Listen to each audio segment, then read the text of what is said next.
আসসালামু আলাইকুম। আমন্ত্রণ জানাচ্ছি জাগো টিভিতে। আপনাদের সাথে আছি আমি মমতাজ শাহিন রুম্পা। শুরুতেই জানিয়ে দিব আপডেটগুলো। পাকিস্তান নাকি লিবিয়া, কোথায় আছেন মেজর শরীফুল হক ডালিম বীর বিক্রম? এই প্রথম সরাসরি যুদ্ধে জড়াচ্ছে ইসরায়েল তুরস্ক, নেতানিয়াহুর উপর মারমুখী অবস্থানে এরদোগান।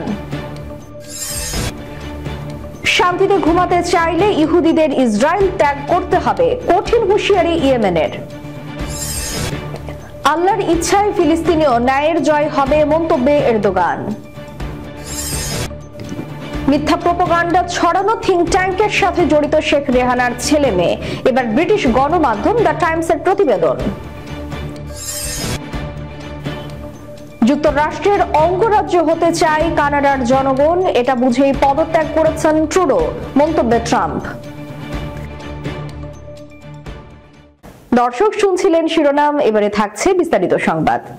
5 দশক ধরে আড়ালে থাকা মেজর শরীফুল হক ডালিম বীর বিক্রম অবশেষে সামাজিক যোগাযোগের মাধ্যম ইউটিউবের লাইভে আসেন চলতি সপ্তাহের শুরুতে। প্রবাসী সাংবাদিক ইলিয়াস হোসেনের সঙ্গে সরাসরি সম্প্রচারিত একটি অনুষ্ঠানে যোগ দেন মেজর ডালিম। মুহূর্তে তোলপাড় সৃষ্টিকারী অনুষ্ঠানটির পরেই তাকে নিয়ে নতুন করে শুরু হয় জল্পনা কল্পনা। দীর্ঘ সময় পর মেজর ডালিমকে দেখে অবাক হন অনেকেই, কারণ তিনি জীবিত আছেন কিনা সেটি নিয়েও ধূম্র জাল ছিল। লাইভ অনুষ্ঠানের পর সেই সন্দেহ কেটে যায়, তবে নতুন ভাবে অনেকের মাঝে কৌতূহল জাগে। তবে মেজর ডালিম বীর বিক্রম এখন কোথায় আছেন, কোন দেশ থেকে তিনি এই লাইভ অনুষ্ঠানে যুক্ত ছিলেন?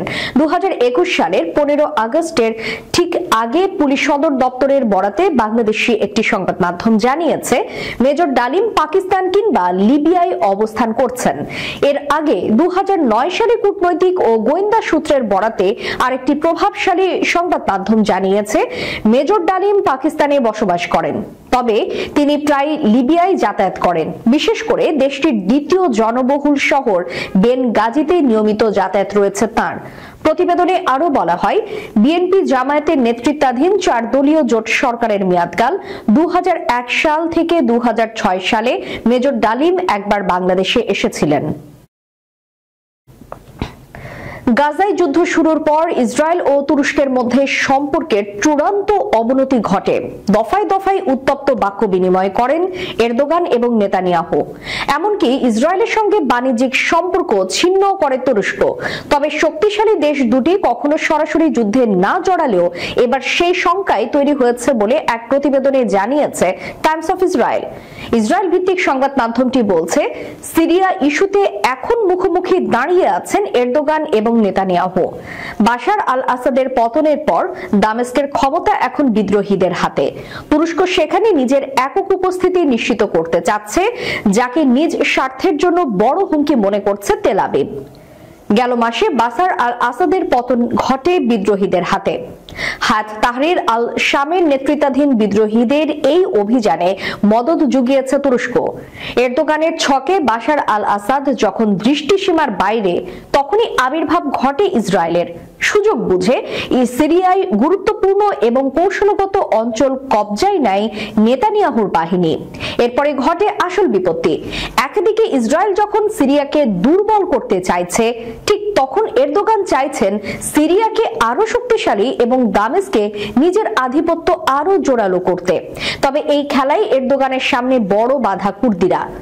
এরদোগান যে কুর্দিদের দমাতে চাইছেন, সেই কুর্দিদের পক্ষেই আওয়াজ উঠছে তেল আবিবে।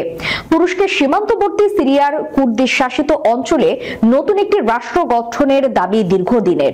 কুর্দি সশস্ত্র গোষ্ঠীগুলো এই দাবিতে দীর্ঘদিন ধরে লড়াই করে আসছে। যুক্তরাষ্ট্র, ইসরায়েল সহ পশ্চিমা দেশগুলোর সমর্থন এবং অস্ত্রও পায় তারা। তবে এরদোগান এটাকে তুরস্কের জন্য বড় হুমকি মনে করেন। ইসরায়েলের অবৈধ অভিবাসীদেরকে রাতে শান্তিতে ঘুমাতে চাইলে ইসরায়েল বা ফিলিস্তিনি ভূখণ্ড ত্যাগ করার আহ্বান জানিয়েছে ইয়েমেন। সানা হুঁশিয়ারি উচ্চারণ করে বলেছে, ইয়েমেনের সশস্ত্র বাহিনী ইসরায়েল বিরোধী হামলা বন্ধ করবে না। ইয়েমেনের জনপ্রিয় হুথি আনসারুল্লাহ আন্দোলনের পদস্থ কর্মকর্তা হিজাম আল আসাদ গতকাল সামাজিক মাধ্যম ফক্সে প্রকাশিত এক পোস্টে এই হুঁশিয়ারি দিয়েছেন। পোস্টে তিনি বলেন, ইসরায়েলের অধিবাসীদের মধ্যে যারা রাতে শান্তিতে ঘুমাতে চায় তারা যেন সাইপ্রাস অথবা ইউরোপে তাদের পিতৃপুরুষের দেশে চলে যায়। ইয়েমেনের এই পদস্থ কর্মকর্তা বলেন, গাজা উপত্যকায় দখলদার বাহিনী যতদিন গণহত্যামূলক যুদ্ধ বন্ধ না করবে ততদিন ইয়েমেনের সশস্ত্র বাহিনী ইসরায়েলি ভূখণ্ড লক্ষ্য করে হামলা চালিয়ে যাবে। হিজাম আল আসাদ বলেন, আমরা গাজাকে একা ছেড়ে যাব না। এর আগে ইয়েমেনের এই প্রভাবশালী কর্মকর্তা তার দেশে হামলা না চালাতে ইসরায়েল ও তার সহযোগী ইঙ্গো মার্কিন বাহিনীর প্রতি আহ্বান জানিয়েছিলেন। তিনি বলেছিলেন, তার দেশ যতদিন আক্রান্ত হবে ততদিন ইসরায়েল ইয়েমেনের সশস্ত্র বাহিনীর পক্ষ থেকে বিস্ময়কর সামরিক হামলার সম্মুখীন হতে থাকবে। আনসারুল্লাহ নেতা বলেন, ইসরায়েলের গুরুত্বপূর্ণ স্থাপনাগুলো লক্ষ্য করে আমাদের সামরিক অভিযান চলবে। তিনি বলেন, ইয়েমেনের হামলা বন্ধ করতে চাইলে গাজায় গণহত্যা বন্ধ করার পাশাপাশি এই উপত্যকার উপর থেকে অবরোধ প্রত্যাহার করতে হবে। ফিলিস্তিনের অবরুদ্ধ গাজায় শান্তি প্রতিষ্ঠার প্রতি দৃঢ় প্রতিশ্রুতি পুনর্ব্যক্ত করেছেন দেশটির প্রেসিডেন্ট রিসেপ তাইপ এরদোগান। মন্ত্রিসভার এক বৈঠকে তিনি বলেন, আমরা গাজায় শান্তি প্রতিষ্ঠা না হওয়া পর্যন্ত আমাদের প্রচেষ্টা অব্যাহত রাখব। তুর্কি জনগণকে ধন্যবাদ জানিয়ে তিনি বলেন, গত সপ্তাহে ইস্তাম্বুলে প্রায় 5 লাখ মানুষ বিক্ষোভ করে দেখিয়েছে, গাজা একা নয়। গত 1 জানুয়ারি আমাদের নাগরিকরা ফিলিস্তিনের প্রতি তুরস্কের অটল সমর্থন প্রদর্শন করে বিশ্বকে একটি শক্তিশালী বার্তা দিয়েছে। সিরিয়ার পরিস্থিতির উদাহরণ টেনে তিনি বলেন, 61 বছরের বাধ নিপীড়ন এবং 13 বছরের গণহত্যার পর সিরিয়া যেভাবে মুক্ত হয়েছে, আল্লাহর ইচ্ছায় ফিলিস্তিনেও ন্যায়ের জয় হবে। ন্যায়ের সূর্য নিপীড়নের অন্ধকার ভেদ করবে। বিশ্ব সম্প্রদায়কে ফিলিস্তিনিদের প্রতি আরো বেশি সমর্থন জানানোর আহ্বান জানিয়ে প্রেসিডেন্ট এরদোগান আশা প্রকাশ করেন, 2025 সাল গাজার দুর্দশাগ্রস্ত মানুষের জন্য শান্তি ও স্বস্তি নিয়ে আসবে। ফিলিস্তিন নিয়ে তুরস্কের দীর্ঘমেয়াদী লক্ষ্য হল 1967 সীমানার উপর ভিত্তি করে আঞ্চলিক অখণ্ডতার সঙ্গে একটি স্বাধীন সার্বভৌম ফিলিস্তিনি রাষ্ট্র এবং পূর্ব জেরুজালেমের রাজধানী হিসেবে অবশ্যই প্রতিষ্ঠা করা। বাংলাদেশের অবকাঠামো প্রকল্প থেকে বিপুল পরিমাণ অর্থ আত্মসাতের অভিযোগ উঠেছে সাবেক প্রধানমন্ত্রী শেখ হাসিনা এবং তার পরিবারের বিরুদ্ধে। অভিযোগের তদন্তে নাম এসেছে সাবেক প্রধানমন্ত্রী শেখ হাসিনার বোন শেখ রেহানার মেয়ে এবং যুক্তরাজ্যের ক্ষমতাসীন লেবার পার্টির মন্ত্রী টিউলিপ সিদ্দিকেরও। সম্পত্তি নিয়ে টিউলিপ সিদ্দিকের বিরুদ্ধে তদন্ত দাবি ক্রমেই বাড়ছে। বিনামূল্যে পাওয়া একটি ফ্ল্যাট নিয়ে মিথ্যাচারের পর থেকেই বেশ চাপে রয়েছেন তিনি। এত কিছুর মধ্যে রাজনৈতিক প্রোপাগান্ডা ছড়ানো থিঙ্ক ট্যাঙ্কের সাথে যুক্ত ব্রিটিশ সরকারের দুর্নীতি দমন মন্ত্রী টিউলিপ সিদ্দিকের ভাই রেদওয়ান মুজিব সিদ্দিক এবং বোন আজমিনা সিদ্দিক। এক প্রতিবেদনে ব্রিটিশ গণমাধ্যম দ্য টাইমস এই তথ্য জানায়। প্রতিবেদনে বলা হয়, তাদের ছড়ানো প্রোপাগান্ডার বেশিরভাগই নির্বাচন এবং আওয়ামী লীগের প্রধান প্রতিদ্বন্দ্বী বাংলাদেশ জাতীয়তাবাদী দল বিএনপির বিরুদ্ধে। গেল বছর ফেসবুকের মালিক প্রতিষ্ঠান মেটাও এমন একটি ভুয়া অ্যাকাউন্টের তথ্য জানিয়েছিল। বিনামূল্যে ফ্ল্যাট ইস্যু নিয়ে গেল কদিন ধরেই কোন ঠাসা টিউলিপ। এর মাঝেই সামনে এলো তার ভাই বোনের প্রোপাগান্ডা বিষয়ক থিঙ্ক ট্যাঙ্কের সাথে জড়িত থাকার বিষয়টি, যা নিয়ে নতুন করে বাড়ছে চাপ। অন্যদিকে টিউলিপ বিনামূল্যে ফ্ল্যাট পাওয়ার বিষয়টি নিয়ে তদন্ত শুরু করতে যাচ্ছে ব্রিটিশ সরকার।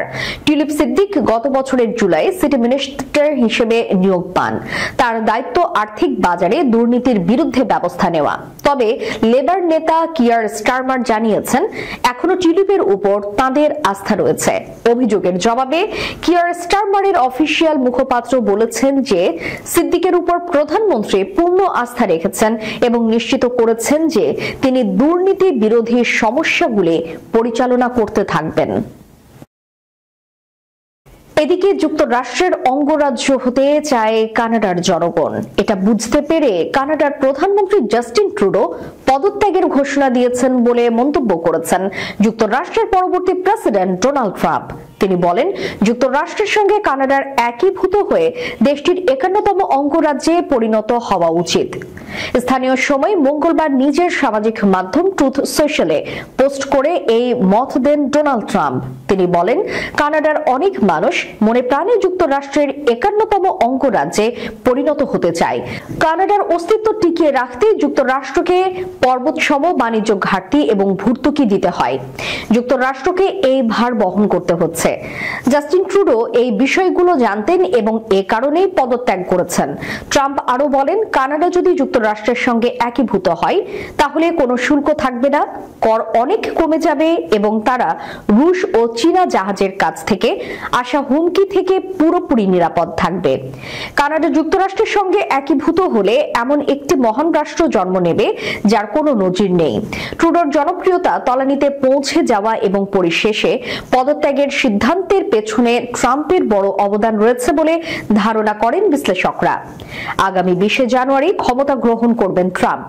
ইতোমধ্যে তিনি জানিয়েছেন, ক্ষমতায় বসেই প্রথম যে কয়েকটি নির্বাহী আদেশে স্বাক্ষর করবেন তার মধ্যে আছে কানাডা থেকে আমদানি করা পণ্যের উপর বর্তমানে প্রযোজ্য শুল্কের সঙ্গে বাড়তি 25% শুল্ক আরোপ। দর্শক, শেষ করার পূর্বে সংবাদ শিরোনামগুলো জানিয়ে দিব আরো একবার। পাকিস্তান নাকি লিবিয়া, কোথায় আছেন মেজর শরীফুল হক ডালিম বীর বিক্রম? এই প্রথম সরাসরি যুদ্ধে জড়াচ্ছে ইসরায়েল তুরস্ক, নেতানিয়াহুর উপর মারমুখী অবস্থানে এরদোগান। শান্তিতে ঘুমাতে চাইলে ইহুদিদের ইসরায়েল ত্যাগ করতে হবে, কঠিন হুঁশিয়ারি ইয়েমেনের। আল্লাহর ইচ্ছায় ফিলিস্তিনীয় ন্যায়ের জয় হবে, মন্তব্যে এরদোগান। মিথ্যা প্রোপাগান্ডা ছড়ানো থিঙ্ক ট্যাঙ্কের সাথে জড়িত শেখ রেহানার ছেলে মেয়ে, এবার ব্রিটিশ গণমাধ্যম দ্য টাইমসের প্রতিবেদন। যুক্তরাষ্ট্রের অঙ্গরাজ্য হতে চায় কানাডার জনগণ, এটা বুঝেই পদত্যাগ করেছেন ট্রুডো, মন্তব্যে ট্রাম্প। এতক্ষণ আমাদের সাথে থাকার জন্য ধন্যবাদ। আল্লাহ হাফেজ।